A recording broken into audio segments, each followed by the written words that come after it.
So welcome to the March 2022 Ottawa Product Management and Marketing Association panel event entitled Day in the Life of a Physical Goods Product Manager. My name is Amanda Brewster, and I'm part of the enthusiastic and dedicated OPMMA team that works hard to bring ideas, perspectives, and conversations to you, our community of professionals working in Ottawa and area, as well as our online community. So to do a quick review of today's agenda, it's geared towards learning through engagement. Today we will have Hala, who's going to facilitate the panel event, and we're joined by product leaders who are going to review a prepared set of questions that are going to cover various aspects of product lifecycle. We'll then transition to an Ask Me Anything format where your questions will be posed to panelists. So please participate, ask questions using the chat function in WebEx. So a quick welcome from OPMMA. On our meeting today, OPMMA is also represented by Andrew Faulkner, the original founder and ongoing president, Hala Hawa, an 11-year OPMMA plus veteran and longstanding product camp organizer, Mo El-Badri, mentorship coordinator and all-around technical expert. I don't think Mike is going to be joining us, but he's helping virtually. He's an influencer, organizer, and liaison with many organizations. Bergen Wild is here for marketing, social, and product marketing leadership, and Xinyi Wang is here for social and website. So to just quickly set things up as we get into the panel itself. As a background, OPMMA membership includes many professionals from the software industry. We also count many from manufacturing in different industries. You may be curious to learn what it's like for product managers and marketers who work in companies that make a physical good. You all use physical goods at work and at home. They're everywhere. So every single day when we use physical goods, we realize that many of those goods last not only for years, but sometimes decades. Some of the goods keep us alive, others protect, entertain, or help move us forward as societies. So at the very least, we know you'll gain invaluable perspective today, and perhaps you'll even consider crossing the aisle from software to physical goods to try your hand at making something that lasts well into the future. Over to you, Hala, and introducing our panelists. Thank you very much, Amanda. And I really have to give a shout out to Amanda for all of the work that went behind the scenes for planning this event. Thank you so much, Amanda. To our esteemed panelists, welcome, Gunjan and Gergely. I'm going to introduce them very shortly. We are very excited to have you to join us today on this panel and take us on a journey of a day in the life of physical goods product managers. So let's take a moment to introduce. First, ladies first, especially March, and it's International Women's Month, I would say. So about Gunjan. Gunjan Kak is a product manager with more than 5 years of experience in the cloud and platform solutions built using agile methodology, which we're going to ask her about very shortly. She is passionate about creating products that focus on simplifying user experience and processes. We're going to ask her about that too. Today, she leads the cloud platform solutions via Spaces that connects you with all your people and tools, all in one place, as long as you need. This includes meetings, cloud calling, chat, sharing files, managing tasks. She's also responsible for new product introductions, which we're going to ask her about that too. Go-to-market initiative and product lifecycle. So welcome, Gunjan. Next, we're going to be introducing Gergely, Zsigmond Racz. I did have a little trouble learning how to pronounce his name. So Gergely is an innovative technical program manager specialized in high-tech product development and technology transfers. He received his PhD in engineering from University of Cambridge. He's the author of 9 patents, bravo, and 2 peer-reviewed journals. His deep technical background in both optics and electronics allowed him to develop a wide range of sensor products for automated driving assistance systems, also in biosensors and also biochemical sensors. And most recently, which is very important, I think, to everyone to know about COVID detectors. His mix of hardware and software development experience over a wide range of industries allowed him to gain insight into highly regulated industries and unique areas such as scientific instrument market. He's currently working as a product development manager at Oz Optics in Ottawa. Very lucky to have you here in Ottawa, Gergely. His current product portfolio consists of various customized research and development, telecom, and biophotonic solutions for both industrial and telecommunication applications. So there's something in common between Gergely and Gunjan, the telecommunication piece. So about the flow of the panel discussion, we're gonna cover, the questions are gonna cover all phases of the product life cycle. We're gonna start from the product inception all the way to end of life. So I know that there were ground rules for questions. So I'm going to ask everyone to think about when we're doing the panel discussion, if you do have a question, to actually jot it down. And because we're such a small group, I think I'm going to ask you to, at the end, to raise the hand to ask the question yourself. So that would be actually more interactive. And also it's a first come, first serve. So when you raise your hand first, you're going to get to ask the first question, and the second person will go after they raise their hand. So we're going to be facilitating the Q&A period after the panelist discussion. For the panelists, you each have about 2 minutes to answer each of the questions that is directed to you. So there are some questions that are going to be directed to both of you, and some questions that will be directed to either one. So with that, let's get started. The first question, I think, we're just maybe going to help us to put a context on your life. So I would start with Gunjan. Would you please share with us the industry that you're working with right now, the size of the company that you're working with, the cross-functional product team, your role, and the products that you currently manage, and also the customers that you actually serve. So go ahead, Gunjan. Thank you so much, Hala. First of all, I want to definitely say thank you to Amanda, Hala, everybody who took the time to actually come and meet with us today. I currently work for Avaya, which is a multinational technology company, and it specializes in cloud communications and workstream collaboration solutions. The main thing that Avaya as a company is focusing on is the Avaya One Cloud experiences, along with the devices solutions that we provide for our customers. So it could range from unified communications to contact center to CPaaS solutions or even services. And it's a whole suite of solutions. You tell us the issues that you have, and we probably have a solution. And that's the way we go. We always are listening to what our customers need first, and then actually provide a solution to them. I work in the product management team that encompasses UCaaS solutions, and we work in collaboration with the devices team as well. Thank you, Gunjan. Okay, over to you, Gergely. Sure. So thank you for having me here today. Welcome, everyone. So Oz Optics was established in 1985 by Omar and Zsigmond. It was named the second biggest photonic company in Ontario in 2019 in terms of employee numbers. We have 3 manufacturing sites in Turkey, China, and here in Ottawa.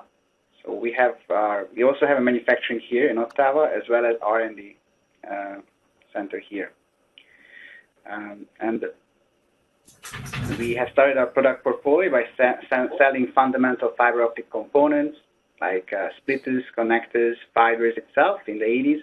And then it has been expanded, in the last 10 years especially, has been expanded into larger and more advanced products, electro-optic systems, like distributed temperature and pressure sensing system used in the oil and gas industry, quantum entangled photon source, and various telecom-related R&D platforms, and recently DNA detectors.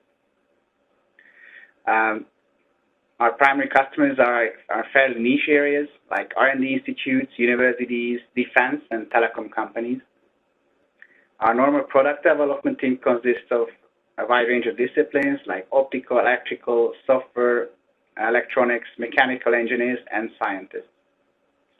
I'm focused on the NPI products, especially NPI products, so at the early stage of the life cycle, and focus on system deliveries customizations for laser controllers, and most recently, biophotonic product lines. Wonderful. Thank you so much, Gergely. The next question also we'll start with Gunjan. For a new product introduction, how do you plan it? How do you plan a new product introduction in your day-to-day? That's a very, very loaded question. There are so many parameters that go into it, and I think there's a whole host of teams that you need to work with to actually have a new product introduced in the market. But if I was to select my top three and where I would start with, it would definitely be to recognize the fact that to just get a physical product manufactured could be very, very cumbersome. One of the main things, especially with the way the world is today, we have to look into the type of manufacturer that we're looking at. Can they build a product based off of the functionality we want? And not only that, the countries that we're trying to ship off these products to, what are the regulations in those countries? Are they able to actually meet the requirements and the regulations of those countries? And it could easily go as detailed as even the shipment box it goes in. So for example, if you were to pick up ROS or REACH kind of regulations, at that point, it goes beyond just the physical product that you're actually even making. So finding a manufacturer that could do all, or being aware that you might need multiple manufacturers that do handoffs, that's a whole huge task in itself. And the second one that I would say is understanding what it costs to actually develop a physical product. The cost that it could have for any remake that you need to do because of a certain chip shortage or a decision you had made or a change in technology. You could easily be creating something and you could be halfway through and realize, oh, if I used X battery instead, I could have a better battery life and users would love it even more. The labor laws that are required, any world developments that are happening, especially the world now that we're in. So the whole car industries are changing completely at this point because of that.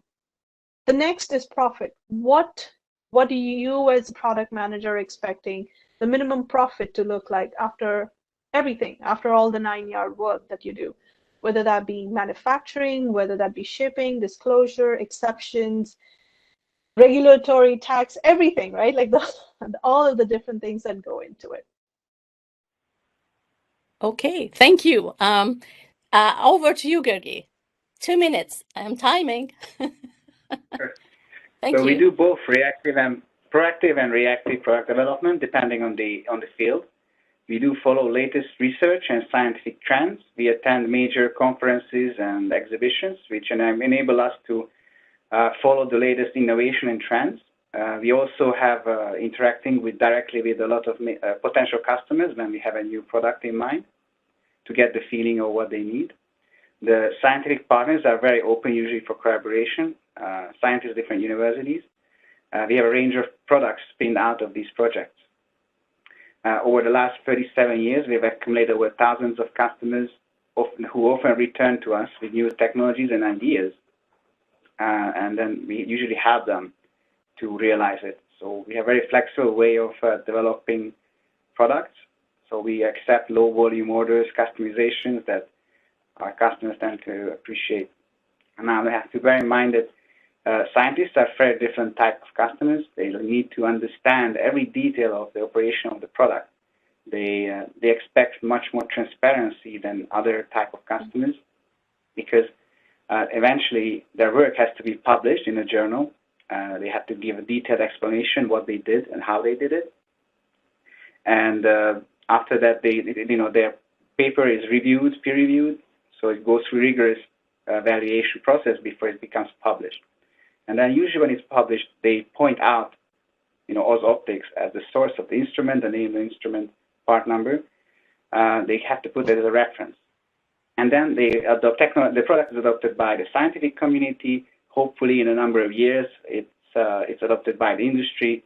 And then that's when really the volume comes picking up, and you can expect maybe 10, 20 years of a product life or even more. Okay, wonderful. Just under 2 minutes. Bravo. Good timing.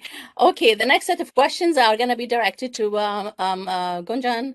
So, okay, so the first question is, what processes and methodologies do you follow when developing a physical product? So other than the previous NPI work that I did mention, there is a lot that goes into stepping back and understanding what exactly is the end user experience that you're trying to achieve, or what is the goal that you are trying to have your product actually do. So speaking up a little bit about from what Gergely said, right? Like he's worked on solutions that allow people to do COVID testing now. That solves not just a solution for today, but an ongoing problem.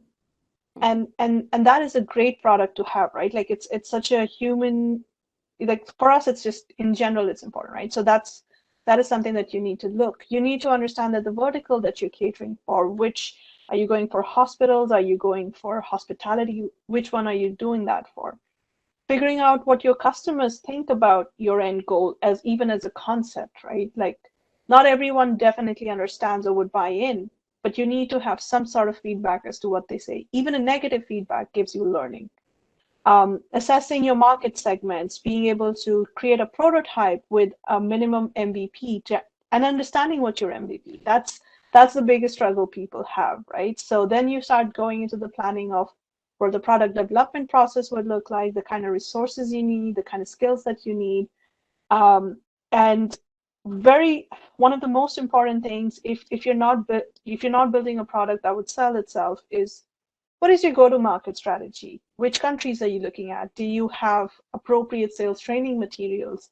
Do you have a feedback mechanism so that when these marketing and sales teams go out, they're able to provide you feedback in a constructive manner that you can consume and your engineering teams can actually consume as well? Wonderful. Again, great timing. Congratulations for that. Following questions for you as well, Gunjan. The agile methodology, you said you work with that, and it's typically applied to software development. Do you apply any of the principles to a physical product that you manage? So the concept of agile definitely did start in the software world, but the concept of agile is not that suddenly you apply the solution and everything's going to be churned out much faster, or it's going to happen in a much quicker manner, or suddenly your costs will be cut, right? That's not the point of it. The concept of agile is to have a manner where you can improve team collaboration, being able to integrate customer feedback, not at the end, but actually in the initial stages or the middle stages that you're doing, being able to make a task that's say essentially just bite-sized, right? Like you're able to break them down into smaller tasks that you can actually prototype, you can actually go to market with and have this early on understanding of what it looks like. For example, so let's pick up the industrial furniture companies. They could use agile methodology throughout their product development. They could do it through and through. But the moment they have to do any certifications or regulations or tax work, they could just suddenly move to traditional methods, and that's completely fine as well. So it's the concept, it's the mindset more than it is just you do this and then you strictly follow it. You have to see where agile methodologies fits perfect, and you can actually apply it for success. Wonderful. Okay. Another question for you, Gunjan. Do you apply rapid prototyping in product development phase? I personally strongly recommend it. I find, especially if you have customer backup, right? Like if you've been able to, in the initial stages of when you were just conceptualizing the product and you were able to find some of your top customers that you already have, or you were able to find the top users in that vertical, and you could go to them and they either agreed or gave you strong negative feedback, being able to go back to them and giving them some sort of a small prototype of what the concept is actually helps. Sometimes when people have something physically in their hands and actually can see what it means, they can lead to more constructive feedback. It can lead to having a solution that you can actually go to market with. So it definitely helps. And those customers, those users already know you. They already know what you're doing. And now you have already a potential market that you're looking at. You already have potential evangelists for your solution as well. So I strongly suggest it for multiple reasons other than just feedback mechanism. Yeah, and I wonder if Gergely is just gonna lead the next few questions. But if you could maybe comment on the rapid prototyping, because you're in R&D, and how do you actually do the rapid prototyping in customization and R&D? Sure. So we normally do. So when I think of rapid prototyping, I think of Raspberry Pis and Arduinos. That's what I think. To be honest, I mostly work in a regulated space, so these things are not really allowed there. But and especially when you work with volumes, they usually are not very good. So, for example, now let's say I had a design and I had an Arduino inside, I'm only allowed to purchase one at a time right now, because of the chip shortage. How am I supposed to ship 1,000 units a month? But at the very early stage, we can ship units. We can use it definitely as a bridging solution. So, for example, you quickly build up a concept prototype, so it allows the software developers to start developing the application, and that's very important. So the hardware has time to catch up with a more detailed design, and then you basically merge the two together, integrate software and hardware, then goes through the design verification and test plan that you planned out before. This process, just integrating, might take months or even years for large embedded solutions and for defense or automotive. But on the other hand, rapid prototyping for manufacturing, very good. So we don't care about volumes. We just want a problem to be solved very quick and on the point. I think that's really good. That's a perfect application. Thank you. Thank you for that perspective. I appreciate it. So the following set of questions are for you, Gergely. So the first one goes, okay, what does the product launch look like for you? Product launch. So usually we have, as we said, we attend a number of exhibitions and conferences. We have a large email list. We distribute the newsletters, and we reach out to potential customers proactively to distribute the data sheet, maybe a product video. Recently, we're making videos as well to help a customer grasp some of the high-tech concepts easier. And yeah, trying to get our products into shows, maybe have a little time slot to speak about it. We arrange time slots with potential customers during these conferences. Usually, that's the way to go.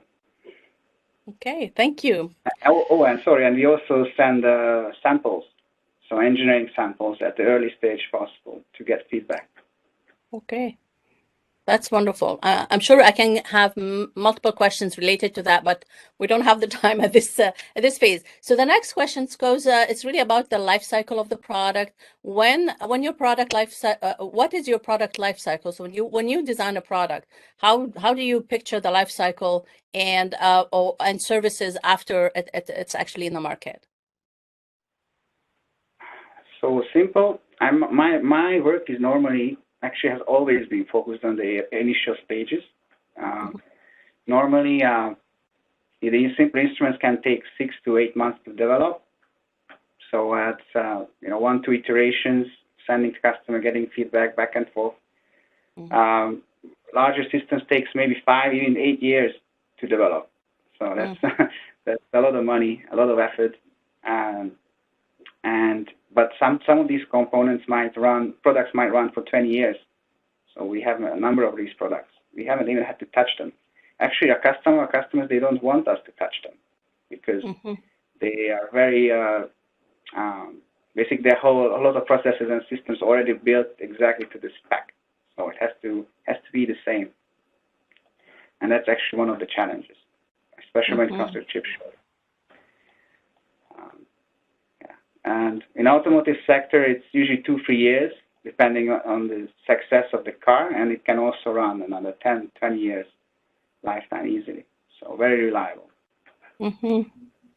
Okay, thank you. The next question is about distribution. How do the products that you manage get distributed? We have distributors and resellers in 20 different countries. So they're also helping us with product introduction, marketing, and get us in touch with certain partners, because they're also selling some other products from other companies, and they are usually our primary source for distribution. So they usually get us the leads. They usually get us the leads, and then when it comes to requirement capture, customization, then usually that's when I step in and follow through the process. Thank you. So this last question is for you. After that, we're going to go to questions to both of you.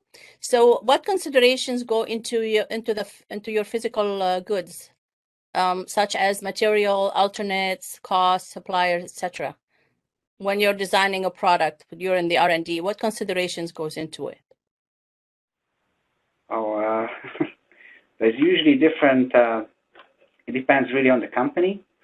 So essentially, requirement capture sometimes takes weeks or months and a series of meetings. So depending on the complexity of the product and the value of the product. Then of course, concept development, use case analysis, patent search, technical and project risk analysis, quotation, and then test plan. You usually have to have a test bench to test the product. You have to validate it.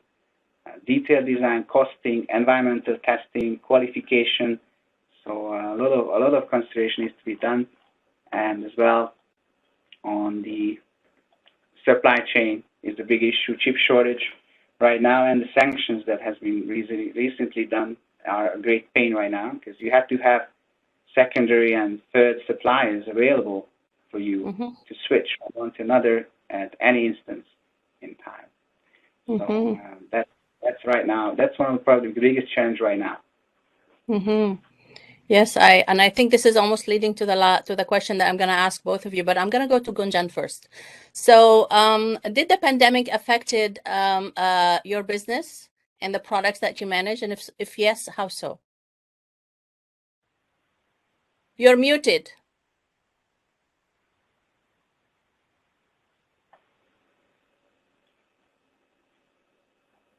We can't hear you. There. Yeah. Okay. Okay. Did you hear the question?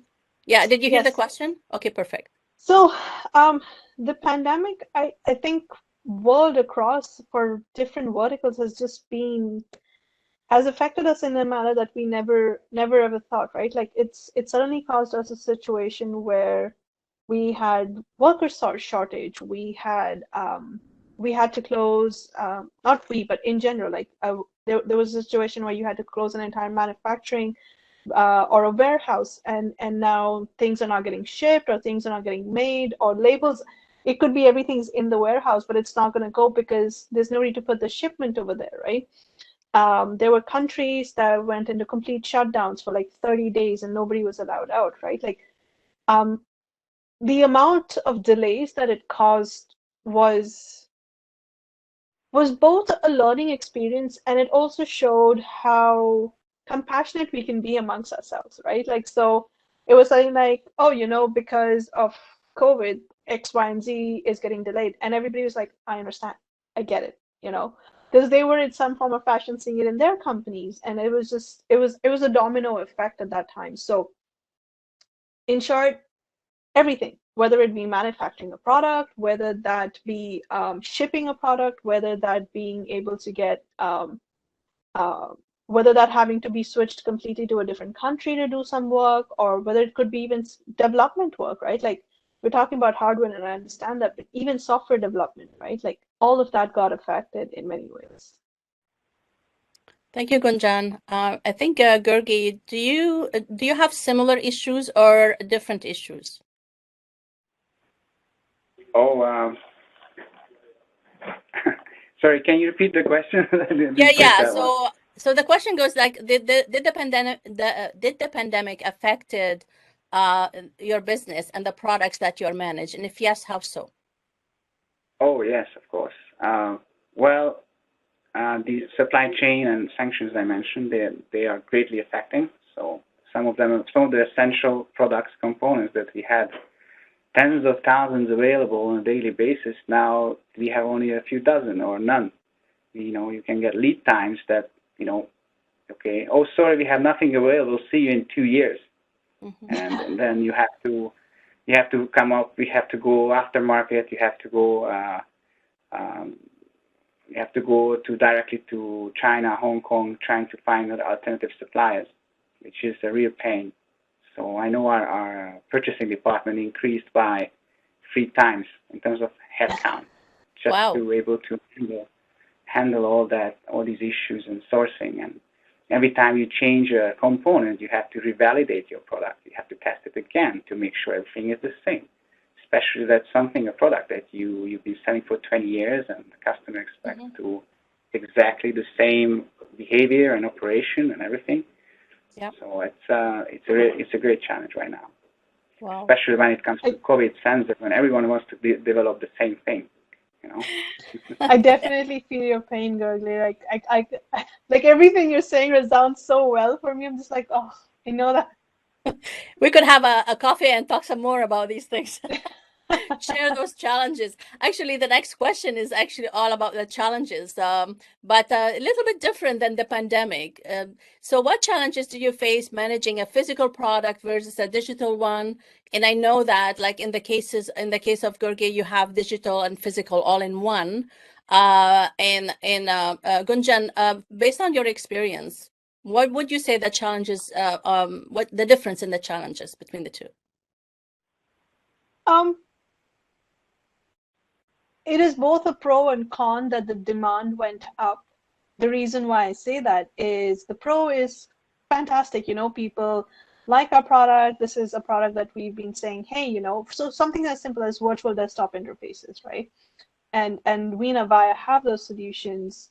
We've always said to people, hey, you should think about this, and we have partners who create this, and this is really good solution, dependable, reusable for remote workers anywhere. But then this happened, and suddenly everybody wanted the VDI solution so that they could set their staff up, whether it be at their homes or small offices, it didn't matter, right? But then the con was exactly what Gergely said, right? Like, I'm not going to repeat what he said, but the pain that he's talking about is the pain that we went through. And that's the thing, right? So when it came to digital, definitely working on remote solutions did help, because now we were suddenly in the position where, like, oh, fantastic, if you have an Avaya approved SBC, and here you go, here's a solution that we can give you, and it's as simple as opening up your laptop. So for me, when I got to know, we don't know for how long, but you need to start working from home, all I had to do was take my laptop home, take my desk phone home, and plug it to a screen, switch on my laptop, and I was up and running. And I didn't have to connect to any VPN or do anything special. It was just all there, right? Because of the way things are set up through Avaya, and it sold itself, right? Like, that concept was so much easier to sell in the digital world at that point. But without, like, our devices, without our phones, like, what would we do? Because now everybody wanted one in their homes, right? So, but yeah, it's a combination. I would say it's a pro and con of both. Thank you. Gergely, do you have anything to add or anything different than what Gunjan had said? Well, definitely the development is very different. So you have much more additional challenges. So, for example, our products have, of course, you have the hardware. You usually have a graphical user interface on which, so you can control the hardware. And nowadays we're working on the connectivity solutions as well, cloud. So there's get to experience both worlds a little bit. The difficulty is that you have to, for example, you have much more external factors that can hinder your development or your product release or time to market. Of course, the previously mentioned the supply chain issues, but as well simple things like you have to, in order for your user to experience, to get feedback from your customer, you have to send the engineering samples to them. They have to test it. Mm-hmm. You have to wait around until they, they test it, and they have to learn, they have to understand. Especially it's a high-tech component. Sometimes you send them the instrument. They realize no one really understands, and they have to hire a guy who knows what's going on. Because sometimes they come to you when you capture requirements. They don't really know what they want. The customers are really clueless because maybe it's a new field for them, and so you have to develop very good documentation, application notes, reference designs. Maybe something that's different. Also mentioned is the red team, blue team methodology. I don't know. I'm not sure if it's that's what I was taught is that when you have a development, you have a red team and blue team. Red team is the small team, expensive team that develops the MVP, the initial one, and then over the years or months, they hand over the development to the red team or the blue to the red team, and they are sort of a more cost-effective engineers, and they are the ones that will actually customize the product to each customer. So basically, one team just develops the generic product that has a wideband application, basically the technology itself, and then the other team is focused on niches to customize it to each of the application, each of the business areas. I think that may be a little bit different. Thank you. Thank you very much, Gergely and Gunjan. I would ask the audience to think about questions. Like if you have any questions for them, you can raise your hand now, or I'll give you a moment to raise your hand and to think about the question. If you don't want to speak, you can always write your question in the chat. While you're doing this, I'm just going to ask this very last question to our panelists. So from experience, and I'm going to go maybe to Gergely first and Gunjan second. So Gergely, from your experience as a product manager, what are the main differences between managing a physical product and a digital one?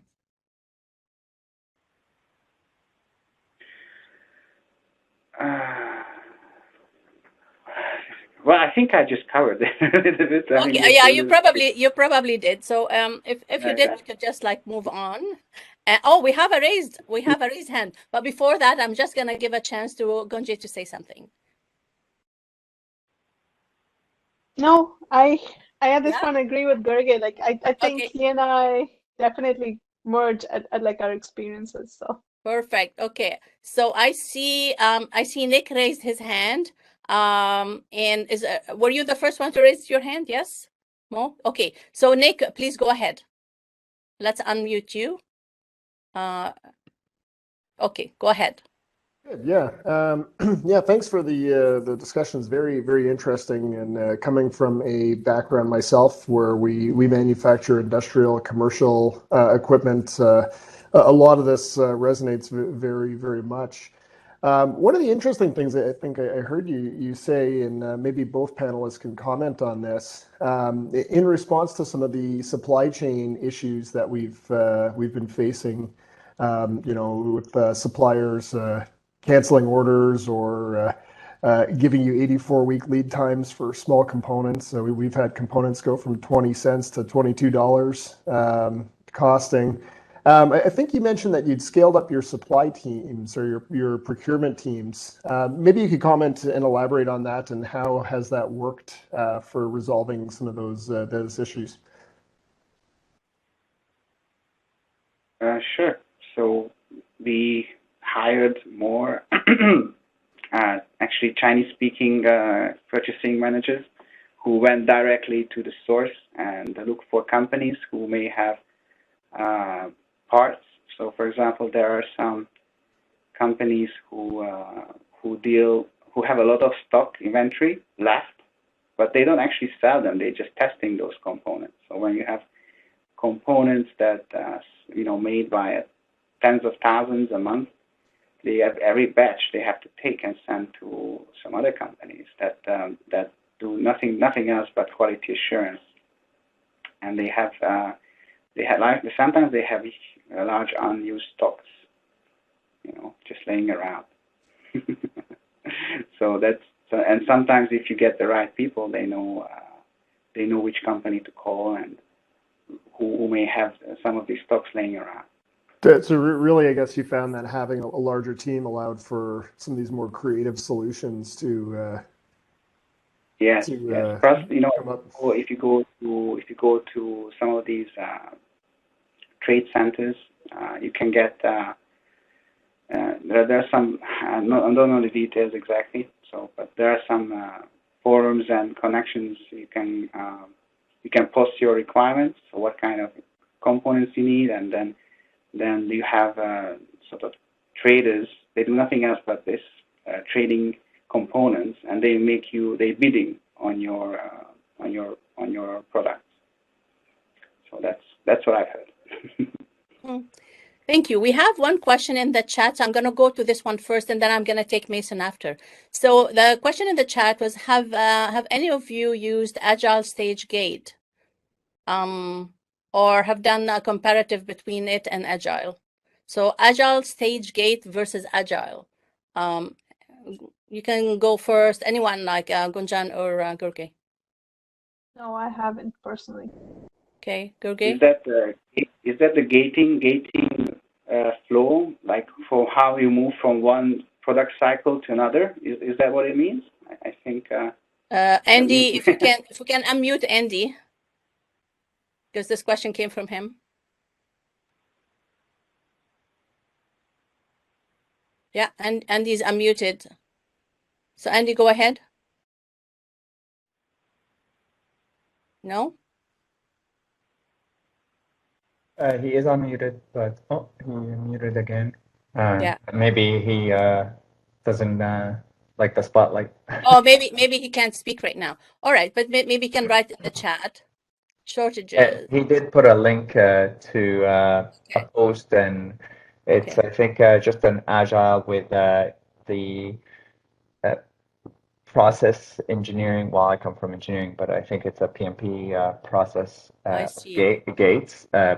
But I am the worst person to ask me about this. So if other people want to raise their hand, talk about it, I don't mind.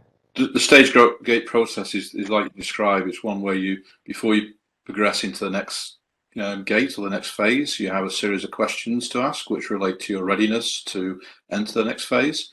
And so you progress methodically through the process by asking questions and then moving to the next stage. Yeah, Andy wrote it was a methodology developed by Bob Cooper. Nortel was a big user of it, many around the world for that matter. And actually, now that I saw the link, it's funny, I've never heard of it. I will definitely be looking at it because I'm also in the hardware business, so it's harder for me to reiterate on a 2-week or whatever sprint cycle. So. Okay. So I guess we know already. Gergely, do you have anything to add to this?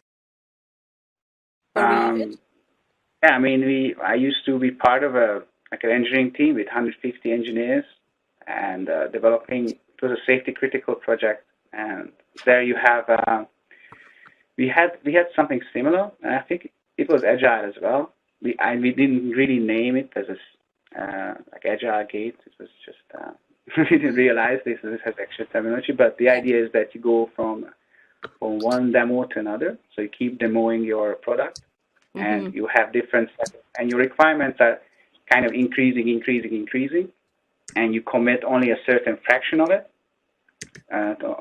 to deliver. And then for each of those requirements, you have a test plan. So the test plan and the validation of your test plan will create the sort of a barrier to moving from one gate to another. And for each demo, you basically showcase those particular features that you've developed. And that's how you pass from one gate to another. And then the customer usually releases the money as you pass through the gate. Yeah. Okay. You do have Mason with a raised hand and Peter.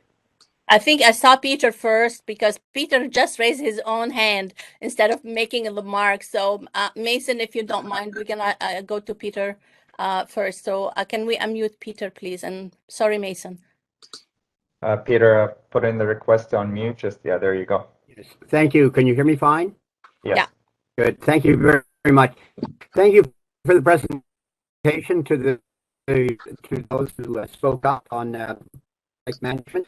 One of the things I didn't hear in the conversation was about your free testing for launch.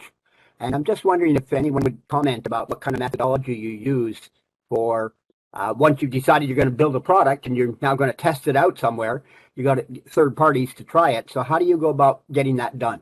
And then once they give you the test results, how do you decide what to do with them? I.e., do you change features? Do you add a new feature? Is there a methodology, in other words, to introducing your product through a testing process? That's my question. And then I also have another question that is related to looking for a volunteer. So perhaps I could do that second question after the answer to the first. Yeah, maybe we can move to Mason and after we come back to you, Peter, okay? If you don't mind. Okay. Thank you. All right. So, okay. Should I answer this or? Sure, okay, go ahead.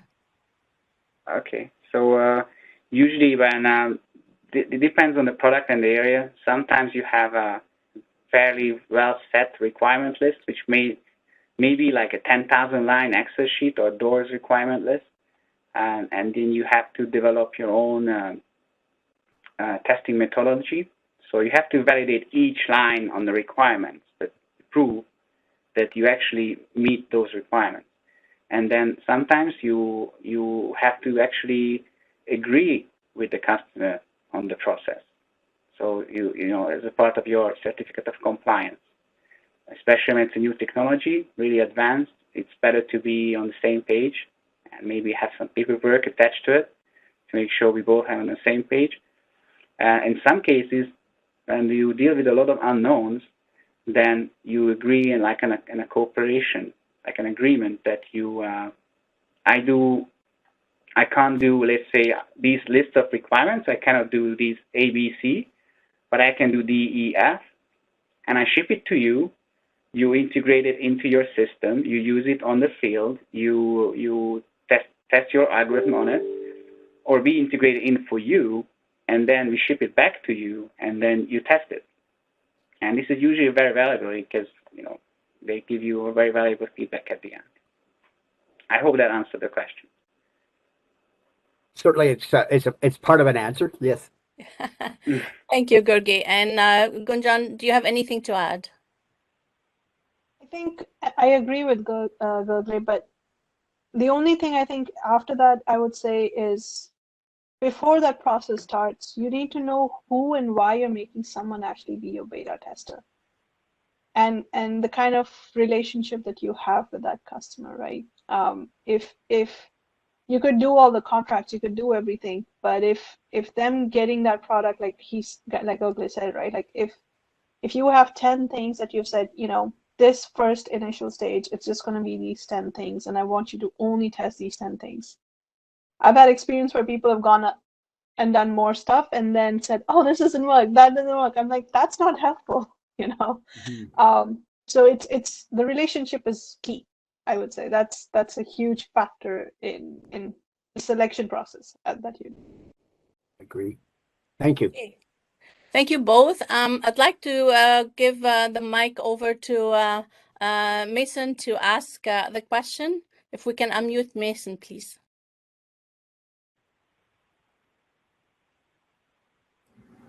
Hey everyone, can you hear me all right?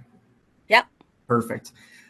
My question is, with a physical product, it's obviously a different way of gathering your end user and market feedback. After launch, how are you doing that in an efficient way that gives you reliable data? So I personally think even before you actually have the physical product go out, it is important to have a KD session. It's important to have your services team, to have any team that's responsible for setting up the product, a proper handoff between them, a proper list of how-tos and the probable issues that they will come up with, right?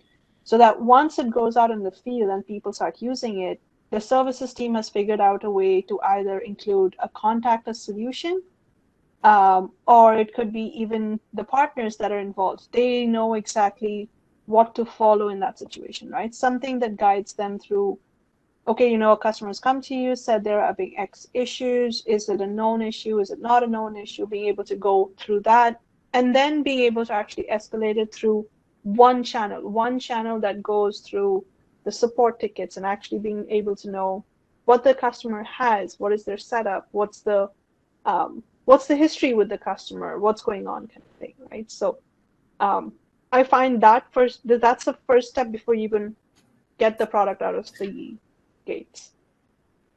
Thanks, Gunjan. And Gergely, anything to add? Well, in my area, it's a bit difficult because a lot of the stuff is defense. So you just ship the product and you never hear from them. you don't even know. You don't even know. The only thing you hear is that they order more or they order less. So that's a kind of a tricky one. Or in better cases, they like industrial customers or normal customers, they usually come back to you with questions they don't understand. There's always some things that you miss, and you come back to you, and then there's an opportunity for you to gather information of the use case. They want customize the software associated with the hardware. A lot of times they want to private label it, white label it, whatever, and then that usually gives you a channel, a platform to work with and see how they're actually using it, because sometimes it's totally different from how you imagined it. And then it helps you to pipeline it back to the R&D roadmap, to the product development roadmap.